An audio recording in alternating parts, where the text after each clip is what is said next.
Bonjour et bienvenue. Aujourd'hui, on va décortiquer un message assez puissant, un sermon qui explore une idée qui nous parle à tous. La persévérance. Comment continuer quand tout semble nous dire d'arrêter. Et tout commence avec une phrase qui a l'air presque banale, prononcée par un roi, Agrippa, à propos de l'apôtre Paul. Paul est en procès et le roi dit de lui. Cet homme aurait pu être relâché. En gros, il avait une porte de sortie facile. Et ça pose la question centrale de toute cette réflexion. À quel moment le chemin le plus simple n'est-il pas le bon? C'est une question qui pèse lourd, alors allons-y, creusons un peu. Alors pour saisir pourquoi Paul choisit la voie compliquée, il faut comprendre qui il était. On doit revenir en arrière sur sa transformation qui est, assez spectaculaire. C'est l'histoire d'une conviction qui change complètement de direction. Et ce qui est vraiment intéressant, c'est de voir le avant et le après.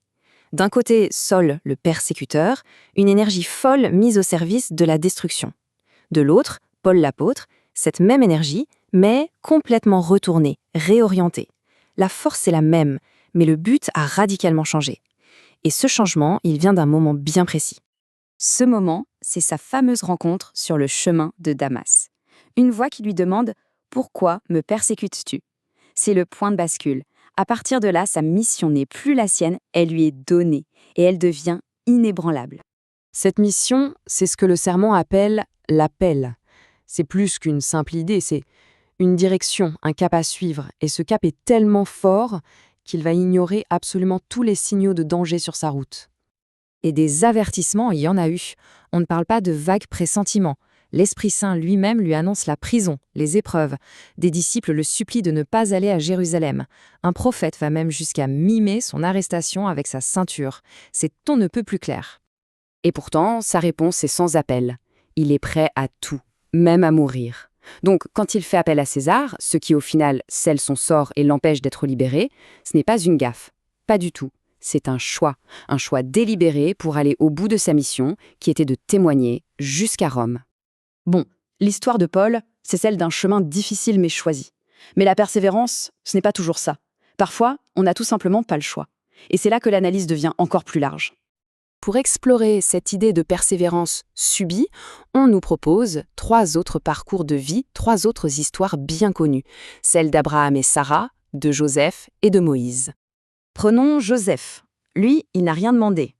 Il est trahi par ses propres frères, vendu comme esclave, jeté en prison sur de fausses accusations. Son parcours est une succession d'injustices. Et pourtant, il a tenu bon, il a persévéré, jusqu'à devenir celui qui sauvera tout un peuple. Ensuite, on a Abraham et Sarah. On leur demande de tout quitter pour une destination inconnue. Et on leur promet un enfant alors qu'ils sont bien trop âgés. Leur persévérance, c'est d'attendre, de croire pendant des décennies en une promesse qui semble humainement impossible. Et puis il y a Moïse, un destin incroyable, sauvé des eaux, élevé comme un prince, puis fugitif pendant 40 ans dans le désert. Et quand l'appel vient pour libérer son peuple, il ne veut pas y aller. Il résiste. Sa persévérance, c'est d'accepter une mission qu'il n'a pas choisie et qu'il redoute. C'est l'incarnation du chemin imposé. Alors, avec toutes ces histoires en tête, celles de Paul, de Joseph, d'Abraham, de Moïse, on arrive au cœur du message pratique. La question devient « Et nous ? Comment est-ce qu'on se positionne par rapport à notre propre chemin, à nos propres décisions passées ?» Et là, on nous propose une distinction vraiment essentielle. Il y a 2 manières de regarder en arrière. Il y a le repentir, qui est nécessaire. On reconnaît une erreur, on essaye de réparer et on avance. Et puis il y a le regret destructeur. C'est celui qui nous coince dans les « et si », qui nous paralyse et nous empêche d'avancer. Le chemin à suivre est donc tracé en 3 étapes. 1. Reconnaître ses torts, c'est le repentir. 2. Arrêter de se torturer avec ce qui ne peut être changé, c'est laisser tomber le regret. Et 3. Persévérer à partir de là où on est aujourd'hui.